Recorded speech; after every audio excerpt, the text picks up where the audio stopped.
Температурите од околу 30 степени Целзиусови ја разбудија желбата на граѓаните за кратки патувања и престој до туристичките дестинации во државата и во соседството. Избинатиот викенд е забележана зголемена фреквенција на патиштата кои водат кон Охрид, Дојран, како и кон Грција и Бугарија.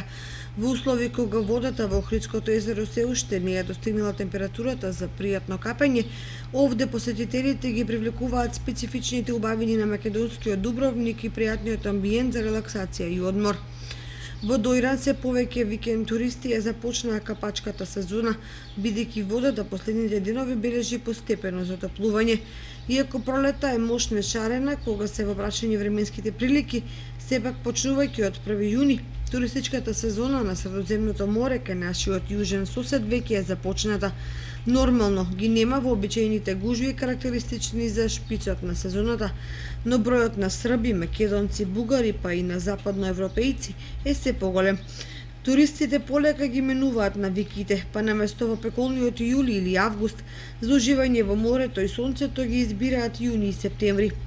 Ем се значително поевтини, што не е беззначајно, ем во јуни, например, денот е најдол, кад дневните и ноќните температури се попријатни и посоодветни за сончење и капење. Дали на почетокот на оваа летна туристичка сезона има поскапување, останува отворено прашање, бидејќи во трговската мрежа не се регистрирани зголемување на цените. Иста е ситуацијата и со цените на апартманите, пансионите и атрактивните аранжмани. Просечен апартман во втора или трета линија од морската плажа може да се најде од 20 до 25 евра, што е на минатогодишното ниво. На грците ова лето во прилог ќе им одат проблемите што се јавија на релација Турција-Русија, поради кој огромен број руси летова на место на турското крајбрежје ќе го поминат на грчкото. Како сето тоа ќе влијае на цените ќе покаже времето.